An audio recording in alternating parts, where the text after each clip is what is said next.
Om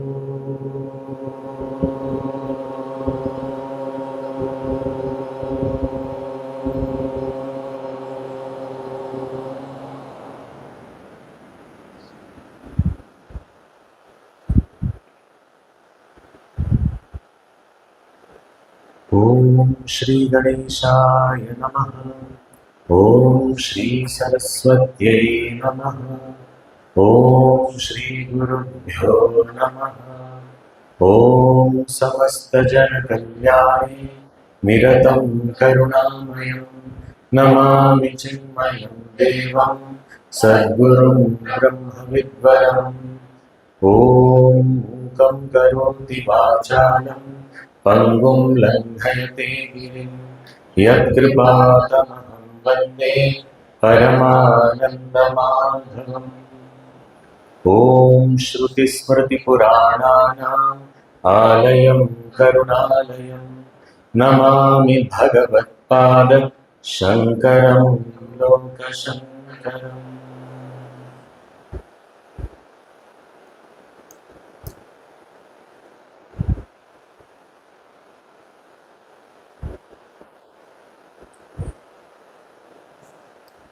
Means have to be according to the field.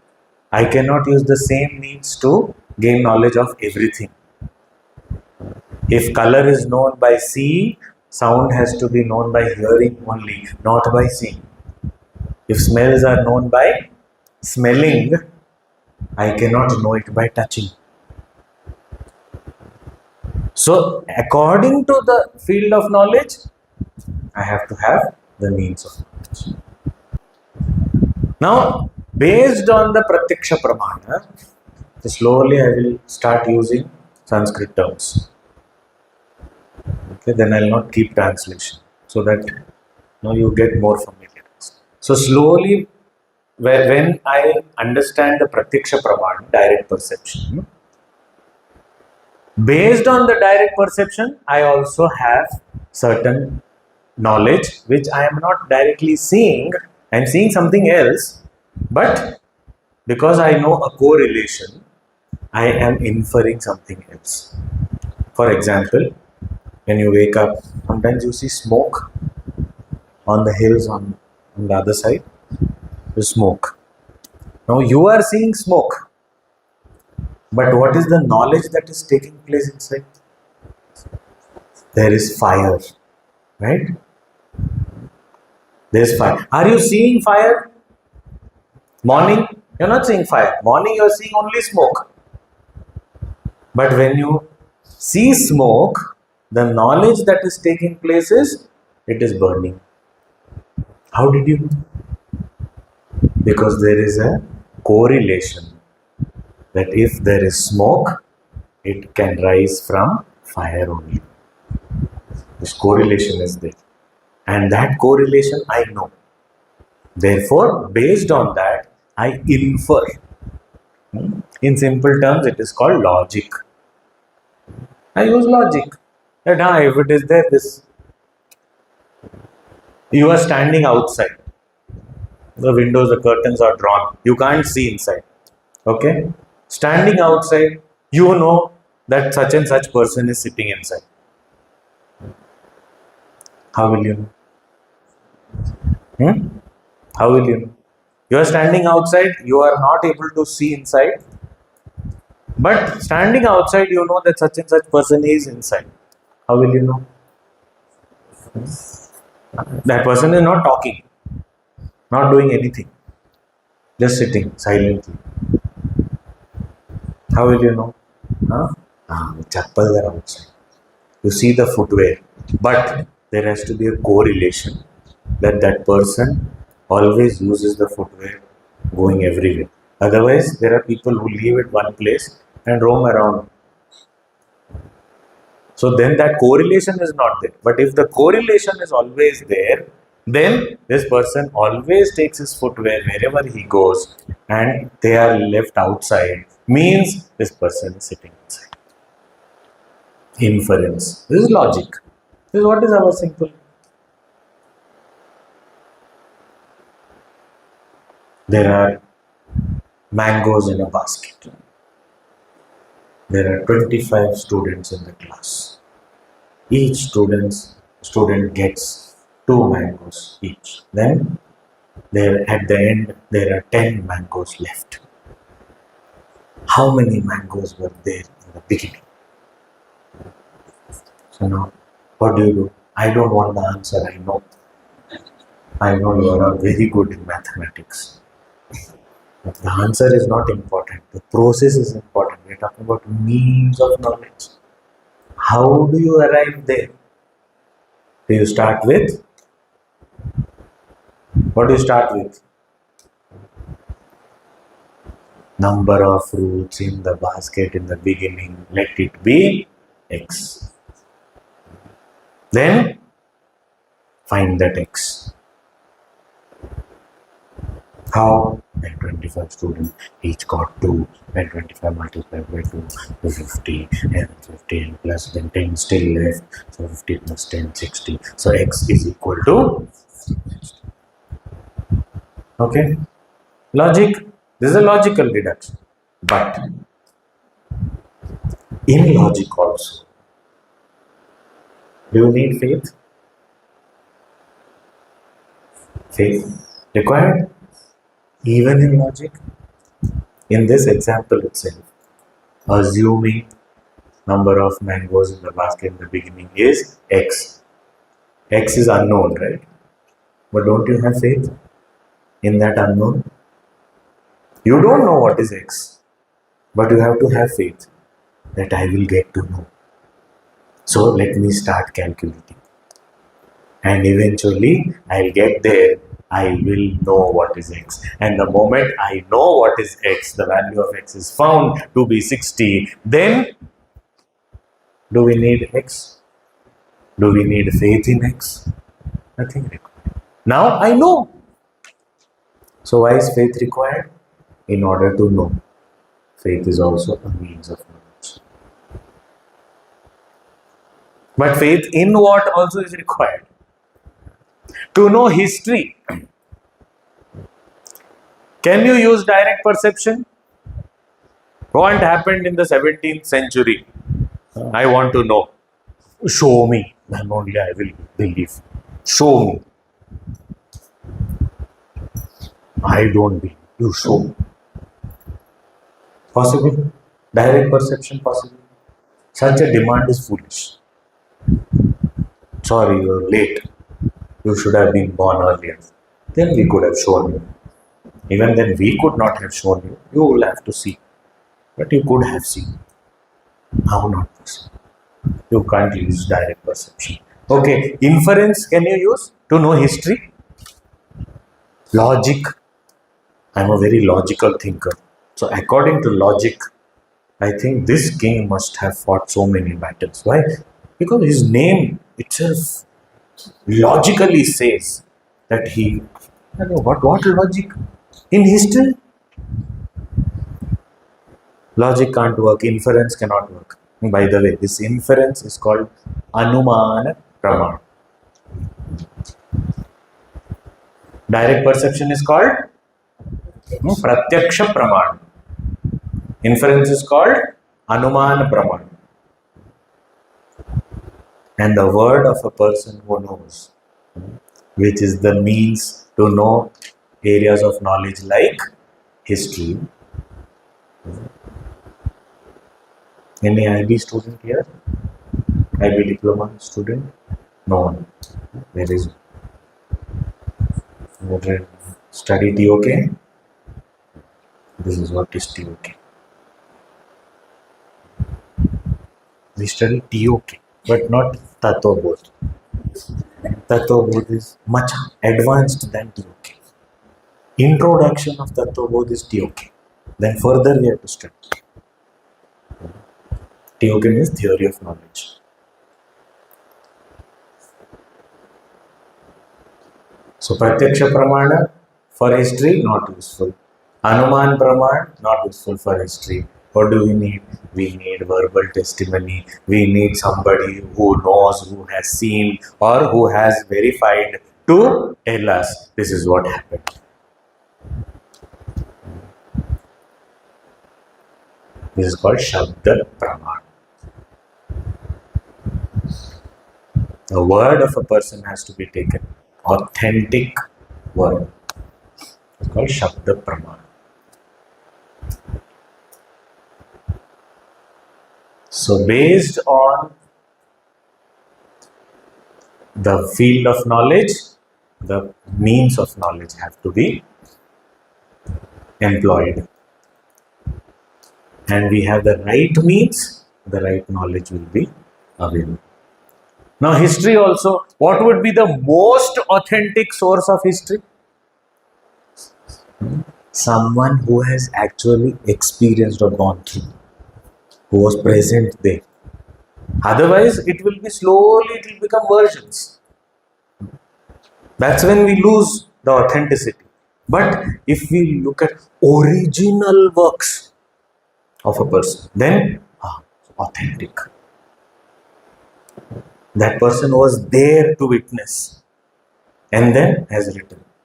In our scriptures also, we have what is called itihasa. Itihasa means history. What nowadays we translate incorrectly as mythology, it is not called mythology. Please stop using that word. It is itihasa. It is actually history. But it dates back further, the ancient history. So we say that, how can we call it history? But it is history. Itihasa itself means itihasa. Thus, this happened. So this itihasa or history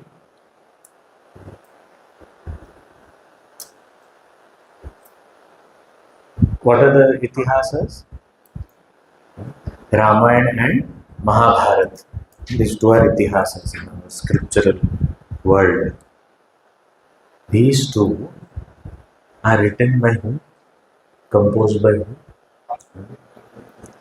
Valmiki Adi Kavi. Of course, after that, so many others, but they are all inspired by and based on Valmiki's original Valmiki. And Mahabharata by Vedavyasa. Now, in these two epics, don't you see the author also as a character? Was Valmiki ji there in Ramayana himself? Vedavyasa ji is there in Mahabharata himself. Is it not authentic? It is the most authentic because it is written by the person who was present at that time. So that is why itihasa, valid means of knowledge, Shabda Praman.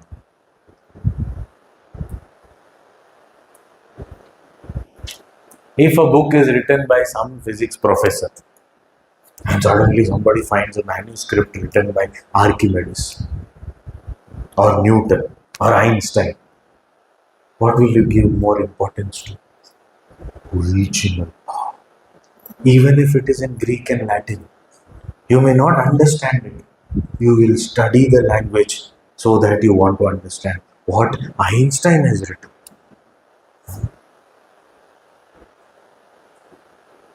If they find something.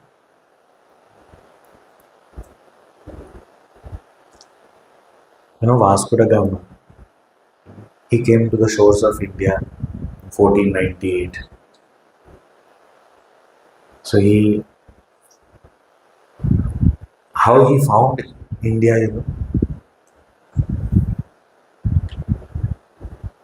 he did not find independently. Columbus failed. He went to the US and he said, I found India. Very happy. Found India.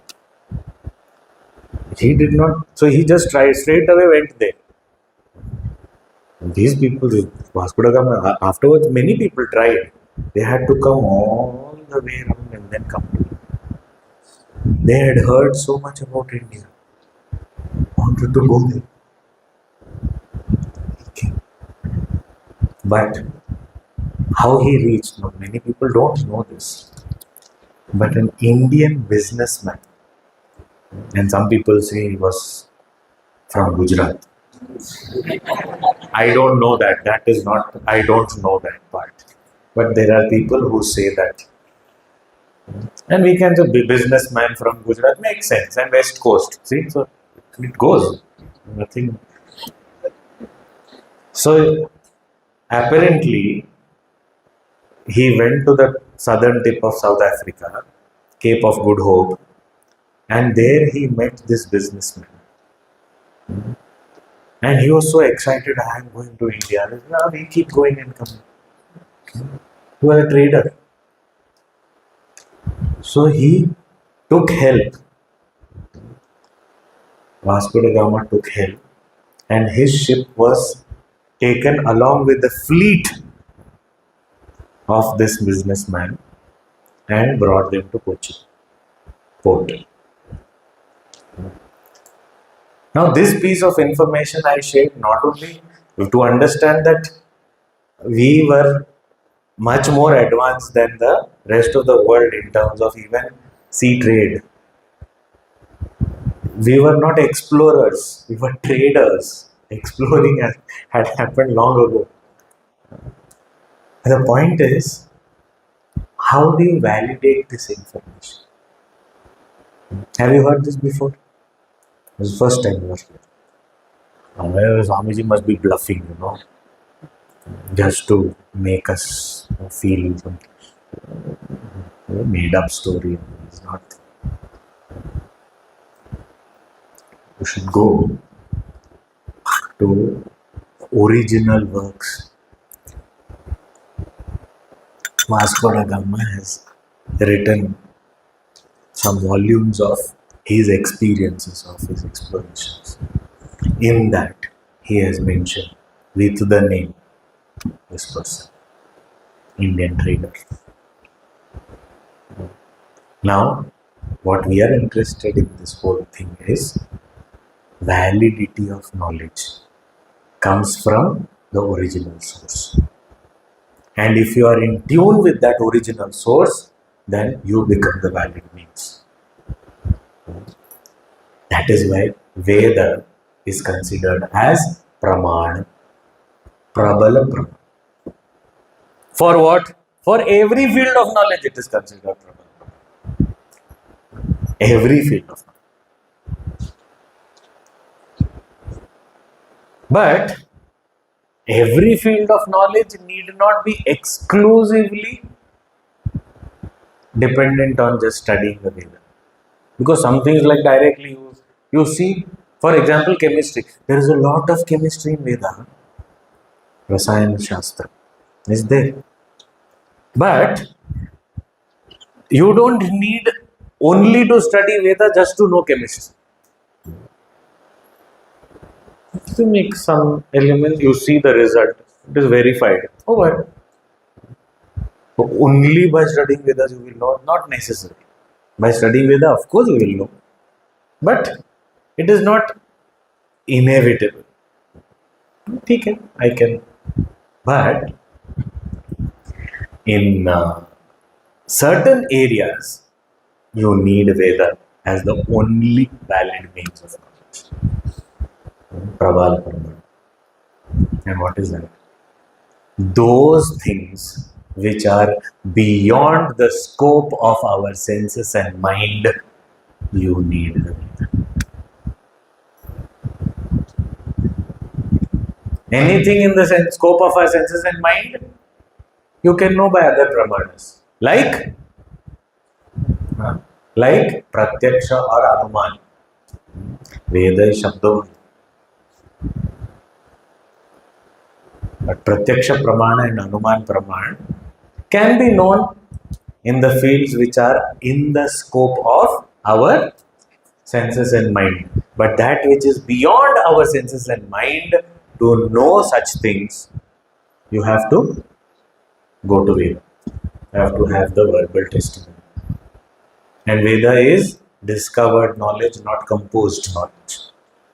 So people who have verified things in a state of contemplation when they were established beyond the senses and mind. That's when this was discovered. Therefore, Veda is authentic in that field. Now the question is, what is the subject matter for which Veda is the Prabala Praman? What is that which is beyond the senses and mind? I should know that. So that which is beyond the senses and mind, to say there are two things. One, when we look outside in the creation, there is a system. Is there a system in the creation? Throughout. Even in man-made world, there is a system. For example, traffic rules. There's a system. We may follow or not follow, that's a different thing. But they exist, right? There is. Now, how do I know what is the rule, what is legal, what is not legal, how should we do, and what will I will be fined for, and what is fine to do? How will I know? What is the? Can I look at how others are driving and say that this is legal? Maybe everyone is making a mistake. And then if we are caught, we say, everyone was driving. Where is that? That's no logic. Everyone was driving. So you also joined. Everyone was walking that side. I also walked. And everyone fell into the ditch. I also fell. Why should I fall? Everyone was walking. So only I walked. But how do you know what is the rule, what is legal? There are so many countries where certain things which we feel, what is there? They are considered illegal. You will be jailed if you do certain things in certain places, which may be normal in another country. इसमें क्या है?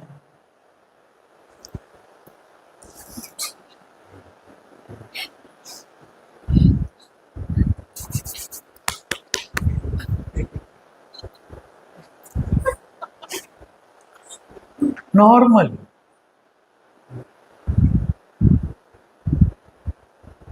Do that in Singapore.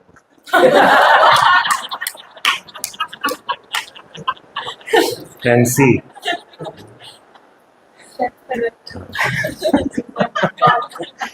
Death penalty.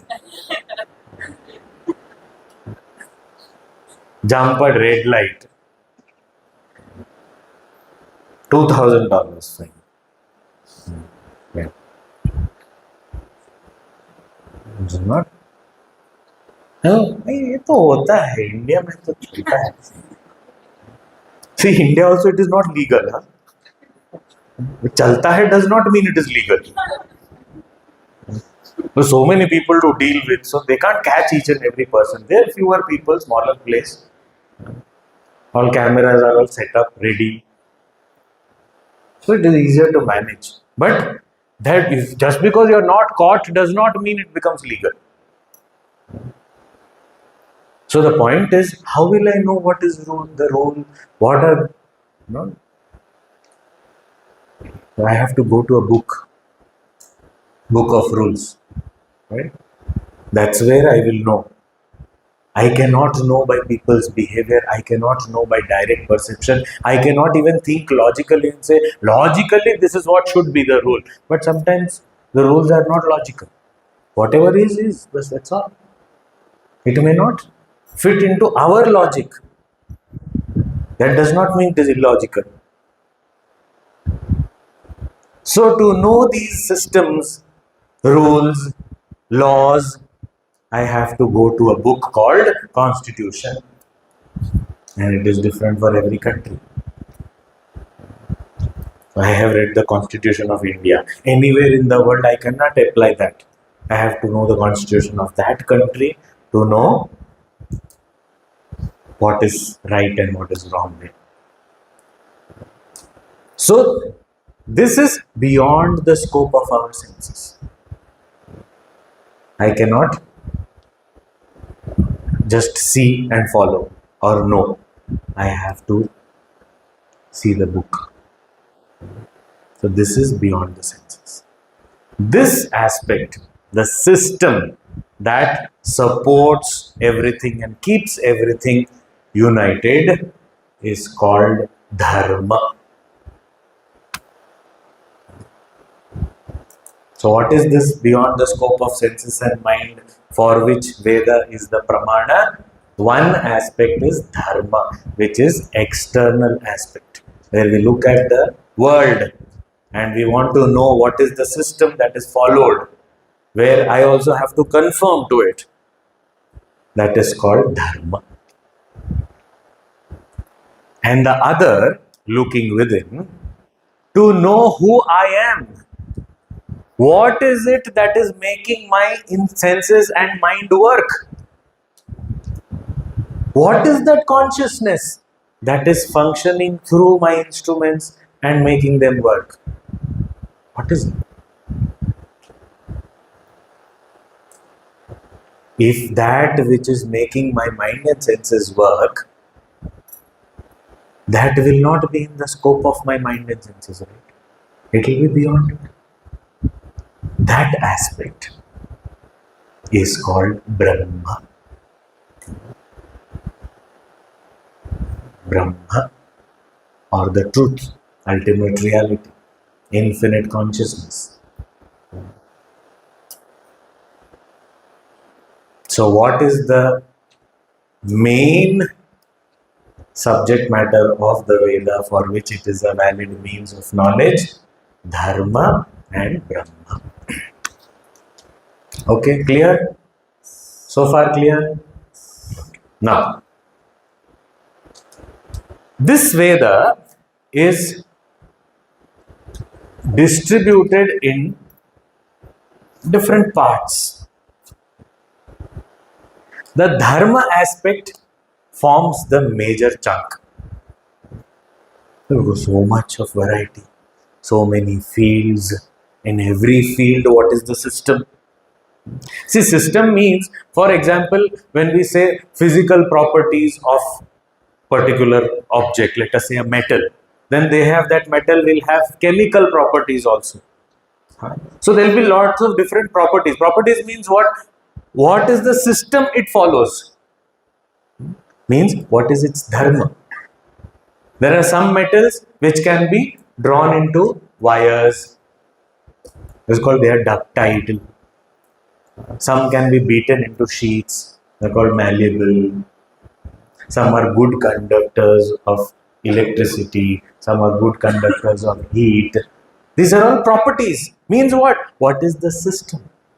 Now, if I know these properties, if I know the dharma of that material, I can make use of them and eventually derive happiness. Right?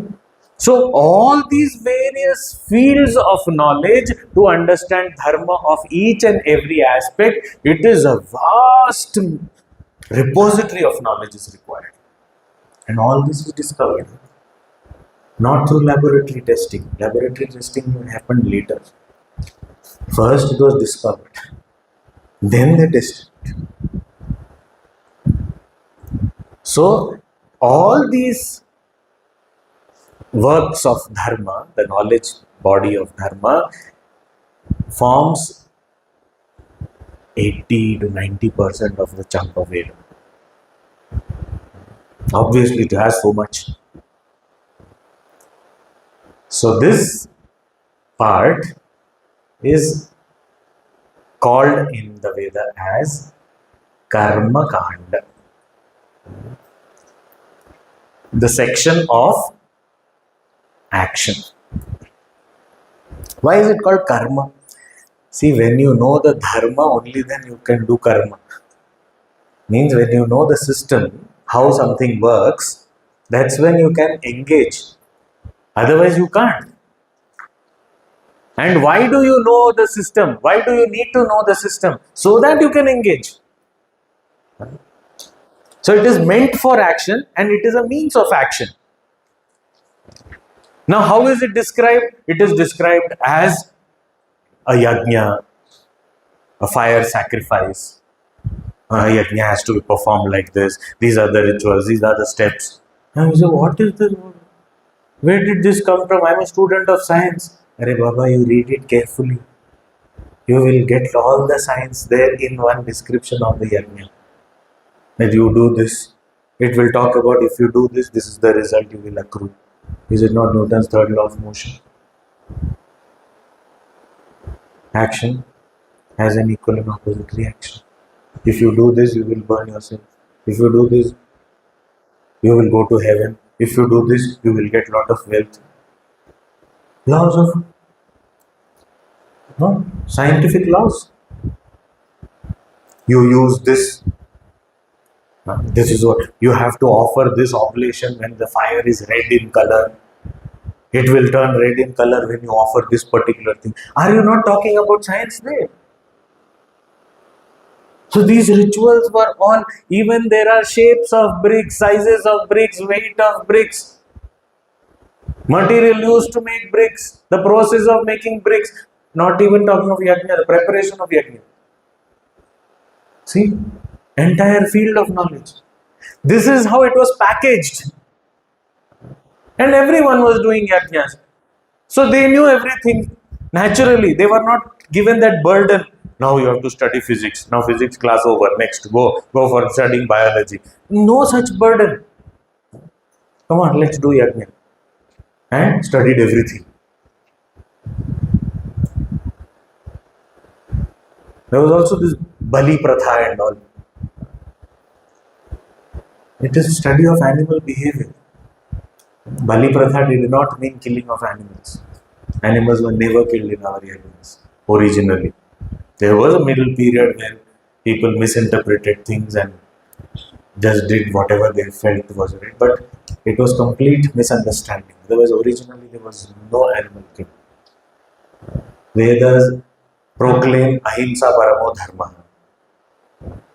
Dharma means the system. The system is supported by non-violence.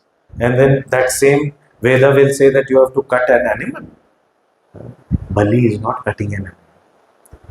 Bali, the traditional way of doing Bali was they would get an animal, they will worship it, they will feed it, keep it for the yajna, and at one particular time they will say, now offer Bali. That's when it is untied and set free.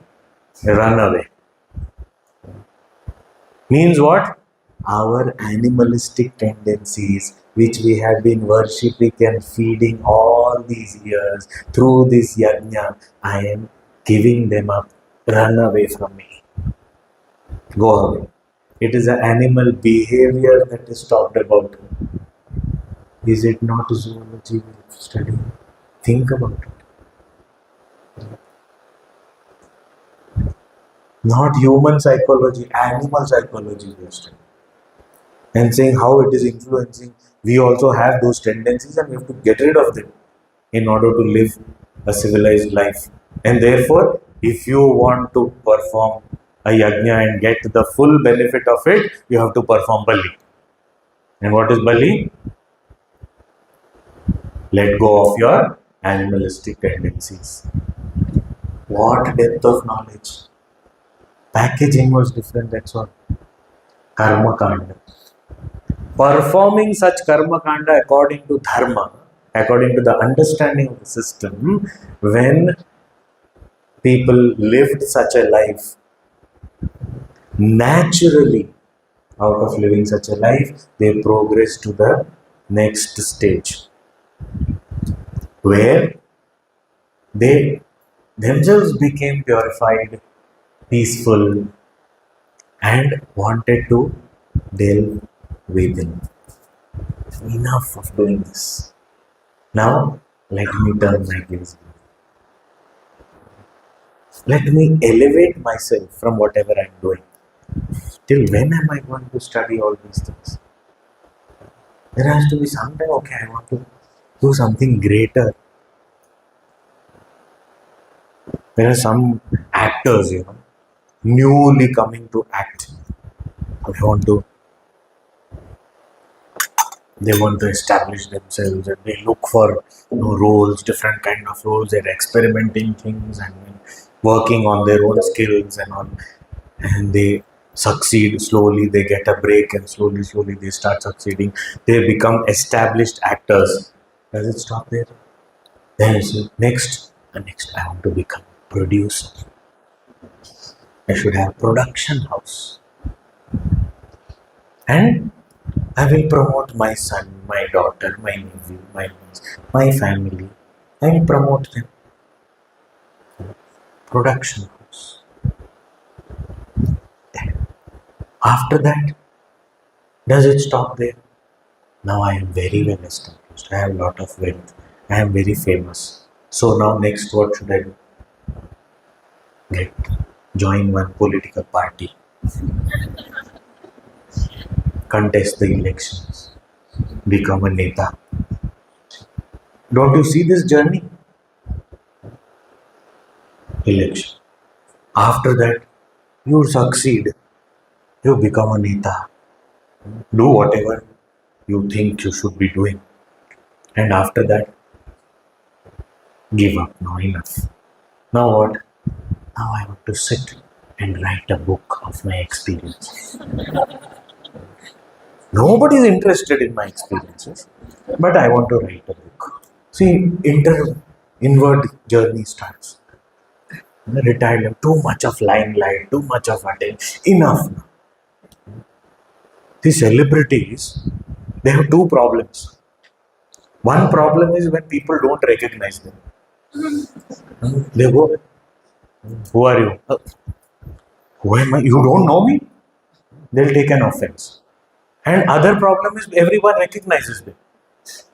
So now we say, what do you want, Baba? You want me to recognize you? Yes. But don't keep on clicking pictures. But then you said you want me to recognize. Both ways they have problem. Then at some point, enough. No, I don't want it. Peacefully, I want to live with my family. I want to live my life. All these fans and all the paparazzi and enough. Sit alone in some hill station. Hot cup of tea and write a book. And publish it, print it, and gift it to everyone. Because nobody is going to buy it.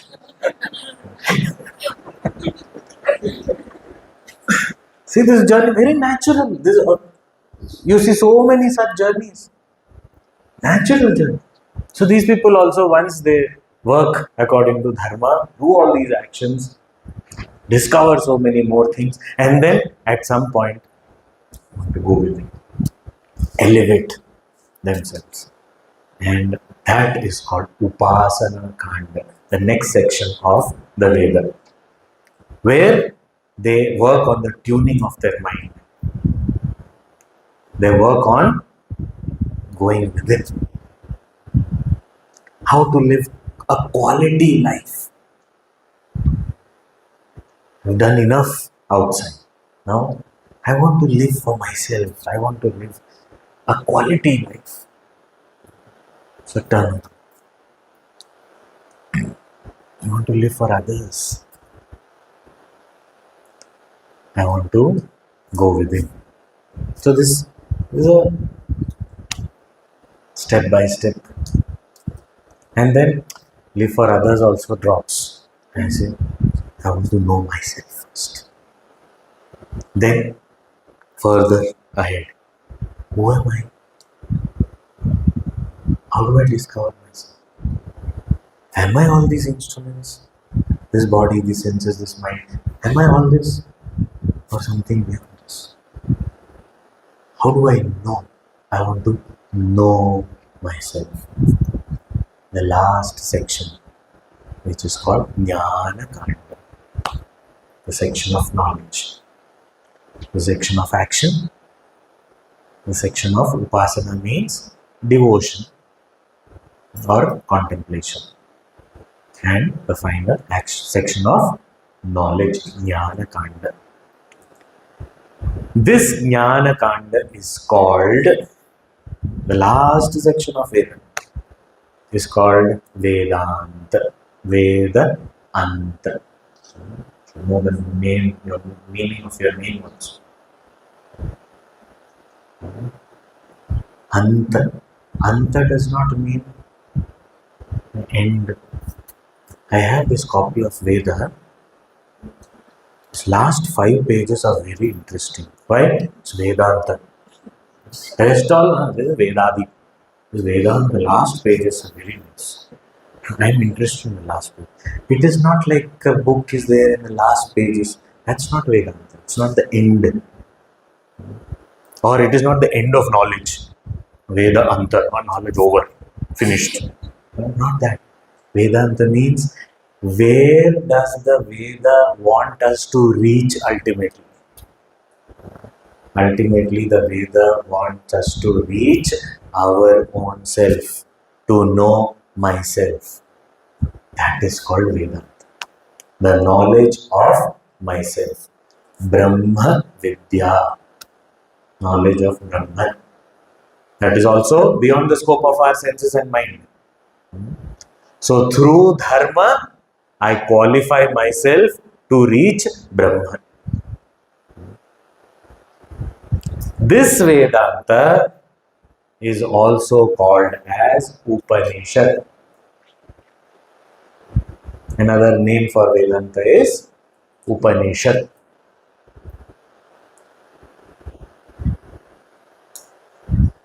And Upanishad is Pramanam. Already we know. For what? To know. To what? To know what? Upanishad is Pramanam for knowing. Knowing what? Ourselves, Brahman. Veda is for Dharma and Brahma. But the Karma Kanda and Upasana Kanda is predominantly Dharma.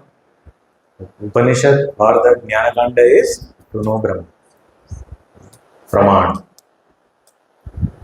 Vedanta or Upanishad or Brahma Vidya, all these are different words. Praman. Authentic, valid means of knowledge. Clear? So these, one last point. These Upanishads, which are a part of the Veda, is called the Shastra Grantha, original works. Now again, works, when we say it is not composed by a person, it is discovered knowledge by the rishis. They have seen and they have taught. Now this communication between the rishis and their students, their disciples, which may not be in a coherent language, a grammatical structure, but we have to know, and there are terminologies used based on that time and that period. So many examples are quoted, but how do we understand them? In what context or in what sense does this terminology is being used here? I should know. So for knowing these terms and definitions, I need help. I need help of a guru. That is why independent study of Upanishad does not lead us forward. We need a guru's guidance. So, in order to understand the Shastra Grantha, the original texts of the Upanishad, we need to understand the terminologies, the definitions, and for that, various great acharyas belonging to this Rishi Parampara, Guru Parampara, have written, authored various texts. Bhagavān Adi Shankaracharya, who lived in the 5th century, is one such great acharya who has written various texts, introductory texts, to help us understand the terms and terminologies used in the Upanishad.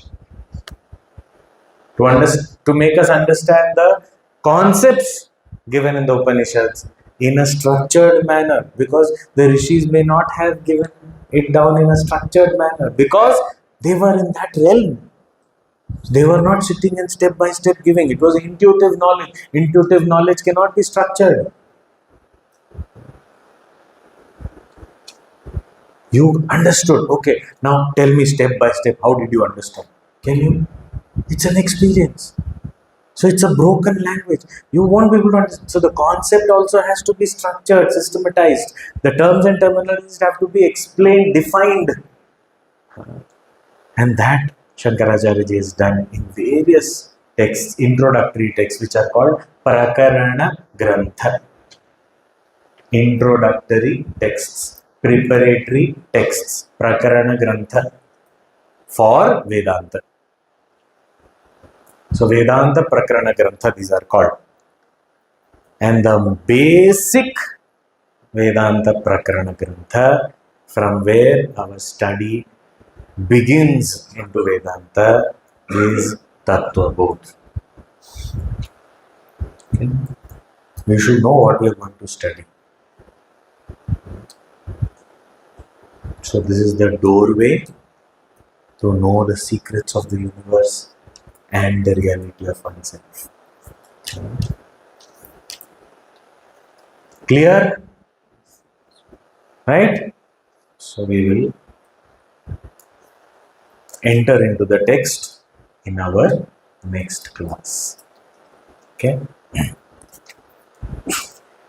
Om Purnamadah Purnamidam Purnat Purnamudachyate Purnasya Purnamadaya Purnamevavashishyate. Om Shanti Shanti Shanti.